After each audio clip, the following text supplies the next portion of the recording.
Reporte 100. Esta semana, el ministro Arturo Saldívar, presidente de la Suprema Corte de Justicia de la Nación, asistió a un programa de televisión en Canal 11 y reveló que Felipe Calderón presionó a la Corte en dos temas, en el caso ABC y en el caso de Florence Cassés. Ayer, en una conferencia de prensa inusual, porque los ministros de la Corte raramente salen a la prensa, desde 2011 no había antecedente de una conferencia de un presidente de la Corte. Bueno, ayer reiteró que las presiones a las que fue sometido como ministro de la Corte, que no son nuevas, y las recibió por primera vez hace 8 años, cuando Felipe Calderón todavía era presidente, y que tienen que ver con la guardería ABC y el caso Florence Cassés. Escuchemos al ministro Saldívar. En relación con las declaraciones que hizo ayer el expresidente Felipe Calderón. Primero, debo decir que esta situación de las presiones a las cuales fui sometido y fue sometida la Suprema Corte no son nuevas, no las di a conocer el martes pasado. Tienen más de 8 años que se sabe de eso. Hoy Juan Pablo Reyes, en su nota del Excelsior, dice que era un secreto a voces. Todo el mundo sabía que hubo presiones, todo el mundo las conocía, todo el mundo las comentaba.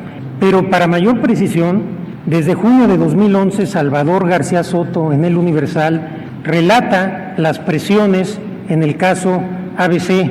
Después, Jorge Carrasco, en enero de 2013, establece las presiones del caso ABC y también del caso Florence Cassés. Entonces, desde entonces se sabía de estas presiones. Por mi parte, esto lo he dicho en distintas entrevistas, no fue la primera vez que lo dije el martes. Hace unos meses, incluso en el programa de Leo Zuckerman, lo afirmé, pero aquí lo curioso es que Leo Zuckerman inicia la pregunta diciendo: ¿es público que hubo presiones del gobierno de Felipe Calderón? Él dice: es público que hubo presiones. O sea que todo el mundo sabe que hubo presiones. Y yo, obviamente, pues dije que sí existieron las presiones. Entonces, no es nada nuevo, no es que de repente me acordé de algo que no me había acordado, es algo que está en las pláticas de café, en la prensa y en mis entrevistas desde hace años. Y la primera vez que lo dije, por cierto, todavía era presidente Felipe Calderón. Bueno, y es que hay que recordar que en el proyecto de sentencia en 2010 del ministro Arturo Saldívar se establecía fincar responsabilidad en el caso de la guardería ABC a los más altos mandos del país y del Estado. Él proponía fincar responsabilidad al director del Instituto Mexicano del Seguro Social, al gobernador Eduardo Burrs Castelo y al presidente municipal de Hermosillo, Ernesto Gándara Camus, por la tragedia de la guardería ABC. Su proyecto de sentencia se quedó en proyecto de sentencia porque no pasó, no recibió los votos suficientes en el pleno de la Corte para que se le fincara responsabilidad en violación de derechos humanos a las más altas autoridades estatales, federales y municipales por el caso ABC. Olga Sánchez Cordero, en aquel momento ministra de la Corte, votó a favor del proyecto de Arturo Saldívar. Francisco Javier Mejía Cisneros, Darvé López Mendívil, abogados, académicos, están con nosotros esta mañana. Francisco, ¿cómo está? Buenos días. Muy buenos días, Juan Carlos. Gracias, Darvé, ¿cómo estás? Buenos días. Muy bien, Juan Carlos, gracias, buenos días. Sí, pues yo me acuerdo que había un desfile en la Corte en 2010 de inclusive Eduardo Burrs, había un desfile del exgobernador ya Eduardo Burrs en 2010 y que se dijo mucho que Calderón estaba muy preocupado por lo que la Corte iba a determinar en el caso ABC, por el precedente que iba a sentar de fincarle responsabilidad a las más altas autoridades en tragedias como la de ABC. ¿Cómo se presiona a un ministro de la Corte, Francisco Javier?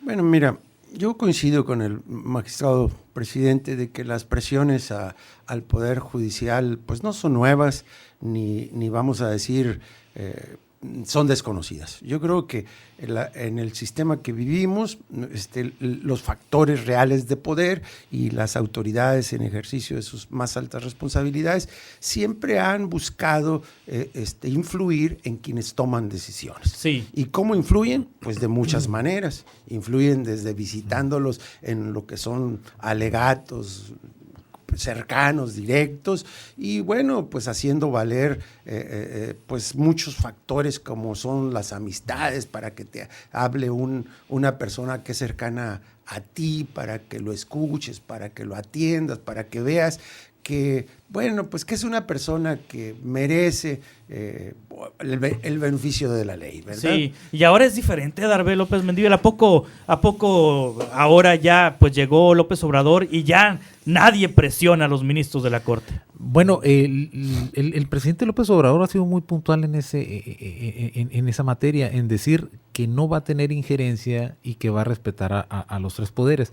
Esta práctica de la que comentamos y que fue muy bien documentada periodísticamente, pero sobre todo, inclusive, darle una leída a ese maravilloso libro de Jorge Volpi, de una novela criminal en la que te das cuenta, claro, en el que te das cuenta de cómo fueron las cosas en el asunto de Florence Cassés, y que un ministro haya tenido la valentía de emitir un criterio de un estándar demasiado alto en el respeto de los derechos humanos, y que contra eso haya recibido las presiones en las más altas esferas del poder, te habla del nivel de degradación de la política, del nivel de degradación en el ejercicio de gobierno, y de cómo hoy debemos aplaudir el hecho de que un ministro inclusive tenga una opinión, la diga, porque esas son prácticas que deben de ser suprimidas absolutamente. Si tenemos un presidente que te dice que no va a presionar, que ya no tiene acceso al famoso teléfono que le permitía a Vicente Fox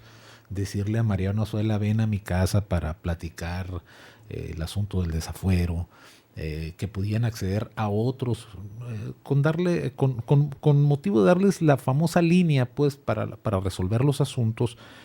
Hay que aplaudirlo, pero sobre todo hay que creerle y no criticar una postura de un ministro que lo que nos está proporcionando es a lo que debemos aspirar. Sí. Yo creo que ya estamos hartos de que las oficinas de gobierno, los palacios de gobierno federal, municipal, estatal, tengan esa facilidad para llamarle a los jueces, a los magistrados, a los ministros, para dictar una línea. Eso en otros países se castiga con cárcel, se le llama obstrucción de la justicia, es bastante penado y es de carácter criminal. Aquí es una práctica que la tenemos normalizada.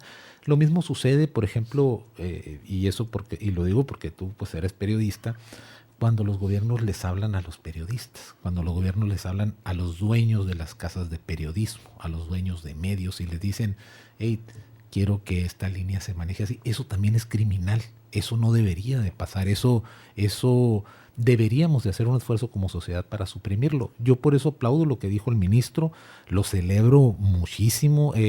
Ya lo sabíamos, la nota de Salvador García Soto fue del 4 de junio de 2011, pero de todas maneras, pues con el simple hecho de ver los plenos de la Corte, nos habríamos dado cuenta de cómo estaba operando una presión sobre el ministro, y por lo mismo, pues yo sí confío y creo y tengo la esperanza de que eso ya no suceda. Ayer el pretexto de la conferencia de prensa del presidente de la Suprema Corte de Justicia de la Nación, Arturo Saldívar, fue porque anunció que el Consejo de la Judicatura Federal suspendió a Jorge Camero Ocampo, magistrado del primer circuito en la Ciudad de México, para investigarlo como parte de una presunta red de corrupción.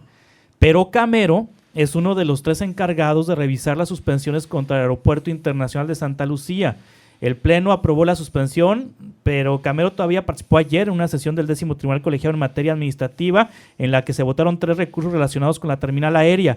Camero había sido el voto disidente a favor de mantener suspensiones contra el proyecto por posibles afectaciones al medio ambiente y por falta de consulta previa a las comunidades indígenas. Esto fue lo que dijo el ministro de la Suprema Corte sobre la suspensión de Jorge Camero Ocampo, magistrado del primer circuito en la Ciudad de México. Es el tercer audio, por favor, Ceci. El tercer audio del ministro Saldívar. En primer lugar, detectamos algunos circuitos donde había prácticas indebidas, y esos circuitos estamos cambiando de adscripción a los magistrados y a los jueces. Algunos, cuando tenemos datos graves, hemos procedido a suspenderlos. Cuando no los tenemos, cambiamos de adscripción y eso hace romper los núcleos, digamos, de compadrazgo y de intereses en ciertos circuitos. Estamos haciendo una política muy intensa, prácticamente todos los miércoles. Hay algunos circuitos que en este momento prefiero no mencionar, que ya los limpiamos por completo y estamos siguiendo en esta ruta. Hay un número de magistrados jueces importantes investigados. Tampoco estamos en una cacería de brujas, porque quiero reiterar que la mayoría de las juezas, jueces, magistradas y magistrados son honestos. Tenemos investigaciones, no me gustaría decir el número, tenemos ya destituciones y tenemos suspensiones. Lo que quiero decirles es que la política que estamos implementando, todos los miércoles se toman decisiones. En este caso, tomé el tema del magistrado suspendido por la trascendencia que implica que es un magistrado del primer circuito y porque si las investigaciones y todo llegan a buen puerto, pues se darán ustedes cuenta que ahí se rompió una red de corrupción muy importante que había en el primer circuito. Este magistrado es dueño de una casa de 17.8 millones de pesos en Paseos del Pedregal a nombre de sus hijos que habría pagado de contado, pese a tener ingresos anuales de 2.5 millones de pesos, pero en sus últimas decisiones se había opuesto al proyecto de Santa Lucía. Está medio raro, ¿no? O qué casualidad que ahora le hallaron lo corrupto ahora que se opuso a Santa Lucía. Bueno, mira, yo creo que es evidente que estamos viviendo tiempos distintos y obviamente son oportunidades para que los mexicanos tomemos conciencia de que hemos vivido en estados, en sociedades que simulamos y simulan incluso las autoridades que cumplen y respetan la ley. Y la verdad es que muchos de ellos eso es lo que hacen, nomás simulan, porque hacen muchas estrategias para obviamente salirse con sus intereses y proteger a los grupos, a sus amigos y todo. Yo creo que en esta ocasión el presidente de la Corte está dando evidencias, yo creo que serias, importantes, de que la limpia de el Poder Judicial pues va en serio, y yo creo que tampoco nos debe de sorprender pues que se muevan agentes que realmente eran cercanos a grupos de poder que llegaron a esas posiciones de magistrados, jueces, pues porque los impulsó alguien y que ahí los tenían pues para esas cosas, ¿no? Para que apoyaran, ayudaran, y obviamente el tránsito es aprender a hacer las cosas que le corresponden a cada uno. El Poder Judicial tiene que ser recto, honesto y debe hacer interpretaciones de acuerdo a derecho, sin escuchar al poder político ni al económico, que esto es muy complejo y muy difícil porque obviamente ambos poderes se resisten y están buscando hacer valer su influencia, y obviamente pues lo estamos viendo, los sectores ahorita están en pugna, en conflicto, pues por esa lucha de poder, de qué hacen, cómo lo hacen, unos para que las cosas no cambien y se resisten a soltar, y obviamente critican a quien busca el cambio. Hoy dice el diario Reforma que Camero, este magistrado suspendido, fue señalado por la protección a uno de sus hijos acusado de abuso a compañeros en el colegio West Hill, cuyo dueño, el empresario José María Riobó, es esposo de Yasmín Esquivel, actualmente ministra de la Suprema Corte. Bueno, la verdad es que no es de extrañar que hubieran encontrado una situación de esa, porque inclusive el propio ministro señala que el primer circuito era una especie de circuito intocable, pero el primer circuito tiene competencia en la Ciudad de México, pues, y en la Ciudad de México es donde se da ese conflicto. Entonces, pues al final de cuentas, ahí es donde se han encontrado, y lo señala el ministro, los focos más elevados de corrupción en el Poder Judicial, y ese primer circuito que antes era intocable, dice, nos estamos metiendo a fondo precisamente porque una cruzada contra la corrupción dentro del Poder Judicial tenía que haber iniciado en ese primer circuito, en el centro del país, donde están los negocios más grandes, las cuestiones hasta cierto punto más relevantes en las cuestiones administrativas, porque porque por cuestiones de competencia a ellos les tocaban, y sí, evidentemente se presta la especulación el hecho de la circunstancia de que sea uno de los magistrados opositores, pero lo cierto es que el ministro salva esa cuestión haciendo los señalamientos puntuales, es decir, deja la especulación de lado cuando señala que existen datos suficientes para suspenderlo por tener indicios de corrupción. Es decir, aquí estos datos contra la especulación que pudiéramos suponer.